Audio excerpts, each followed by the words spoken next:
Hello everyone, we are the Group 2 and today we are gonna talk about common vices in poultry and its remedials.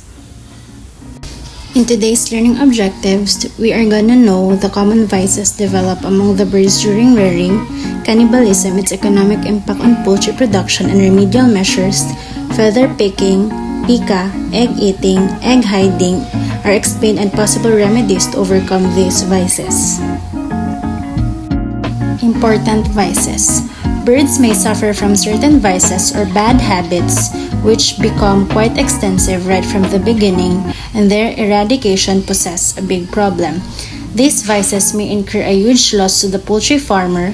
Some of the important vices are cannibalism, egg eating, egg hiding.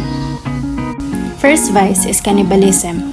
Cannibalism is a condition in which birds of a flock attack their pen mate and eats its flesh, which may impose deep wounds and heavy mortality. Vent pecking is common in laying birds. Once the birds adopt this vice, it spreads rapidly through the flock. Poultry farmer must remain vigilant to prevent cannibalism as it has got no direct treatment. Presence of wounded or dead birds which are showing wound but otherwise appear healthy are indicative of cannibalism. Good day everyone, my name is Paul Joseph Fredelis. Before me, the cannibalism was already tackled and it is my job to inform you the reasons of it. So in the screen, you can find some of the causes responsible for cannibalism. And we have first the overcrowding in the poultry house, which gives less opportunity for exercise and less active birds pick up vices. Next, cannibalism tends to be more common in some breeds of birds and may have genetic predisposition. And this means that cannibalism increases the likelihood or chance of developing a particular disease. And we have the next one, we have the hemorrhages in the external genitalia. And this is due to laying of large eggs by new hens attracts other birds, and once the birds develop taste for blood and meat, they develop the habit of cannibalism. And on to the next slide, protein deficiency in the diet or provision of less diet or excess of corn are said to be important factors. Deficiency of arginine and methionine are supposed to be more responsible for development of cannibalistic activity. Next, some say that the deficiency of salt and minerals may be responsible for cannibalism. And finally, onto the final slide of the reasons of cannibalism. The loss of feathers from the body or hemorrhage from the skin due to parasitic infestation may predispose to cannibalism. And the wounds inflicted by fighting between the birds may also serve as a stimulus for cannibalistic activity. Prevention of cannibalism. The common saying that prevention is better than cure holds good for cannibalism. The most recent and cheapest way to avoid cannibalism is debeaking, which can be done right from the day-old chicks to any age. Debeaking can be done either manually or mechanically. Mechanical way of debeaking has an advantage that it does not require second cutting of debeaking, which is sometimes required in case of manual debeaking. 1/3 of the upper beak and tip of the lower beak is to be trimmed. To stop bleeding, a iron rod is touched at the site of cut. Debeaking must be performed by a competent and trained person, otherwise there may be excessive bleeding and the bird may die due to starvation. These days, debeaking has become mandatory in almost all poultry farms.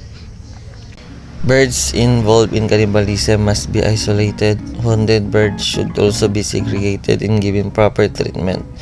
Margosa oil is effective for wound healing in poultry. Immediately debeaking of the birds.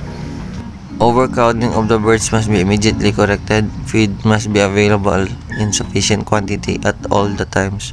Laying nests must be built up at peaceful, isolated places because the congestive external genitalia of layers following laying attracts other birds for cannibalism.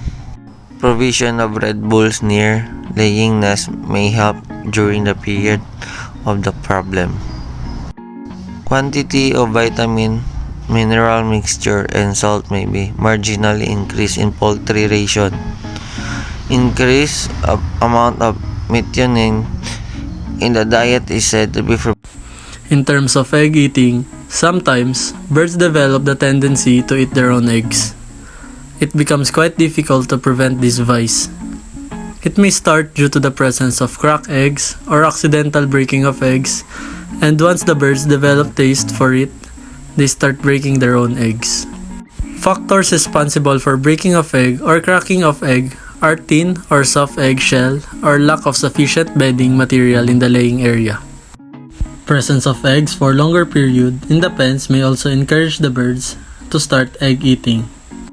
To prevent egg eating, isolate the birds which have developed this habit. In consultation with the expert, the quantity of limestone and protein should be increased in the diet.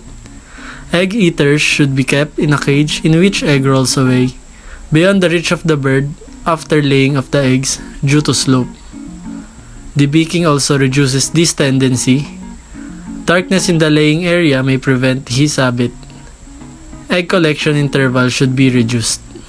In egg hiding, it is a maternal instinct of jungle fowl and is not encountered in domestic fowl, but sometimes this habit may develop in the domestic fowl which are allowed freedom of movement. The preventions of egg hiding are: restrict freedom of movement of the birds, and laying area should be built inside poultry house and made comfortable by providing sawdust, straw, and etc. What is PICA? PICA, when birds start eating materials which are not fit for consumption, such as feathers, litter material, threads, and etc. It is less commonly found in modern poultry farm. Phosphorus deficiency, parasitic infestation, new litter material, etc. may predispose the birds to PICA.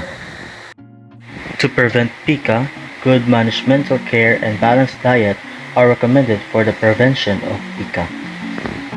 So that is all, and thank you for listening.